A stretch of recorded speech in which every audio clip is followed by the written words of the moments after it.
Israel கிட்ட அணு ஆயுதங்கள் இருக்கு. ஆனா அதை ஒத்துக்க மாட்டாங்க, வெளியே சொன்னதே கிடையாது.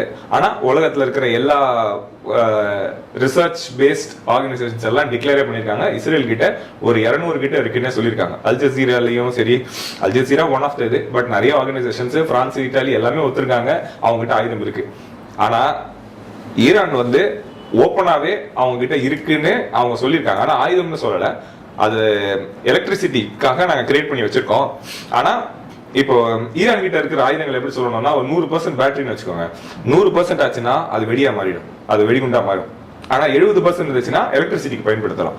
ஈரானோட லெவல் எப்படி இருக்குன்னா இப்ப 70% இருக்கு. அவங்க நினைச்சாங்கன்னா இன்னும் 30% டாப் அப் பண்ணாங்கன்னா அது ஆயுதமா மாறிடும். இது எப்பயுமே இஸ்ரேலுக்கு அச்சுறுத்தல் தானே. ஏன்னா இஸ்ரேல் வெளியே சொல்லல என்கிட்ட ஆயுதம் இருக்குன்னு, அணு ஆயுதங்கள் இருக்குன்னு.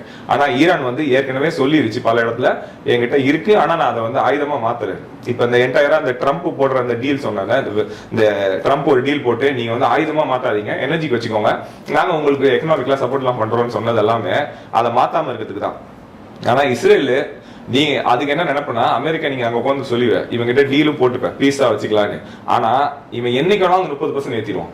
அப்போ கம்ப்ளீட்டா ஈரானோட அந்த அணு ஆயுதங்களோட என்டையர் ப்ரொடக்ஷனையும் அடிச்சு உடச்சு நிப்பாட்டி கவர்மெண்டே மாத்தினா மட்டும்தான் நான் சேஃபா இருக்க முடியும். ஏன்னா உங்களுக்கு இது டைரக்ட் பிரச்சனை கிடையாது, எனக்கு நேரடியான பாதிப்பு இருக்கு, ஏன்னா நான் பக்கத்துல இருக்கேன். அதனால இஸ்ரேல் எப்படின்னா நடந்துடக்கூடாதுன்னு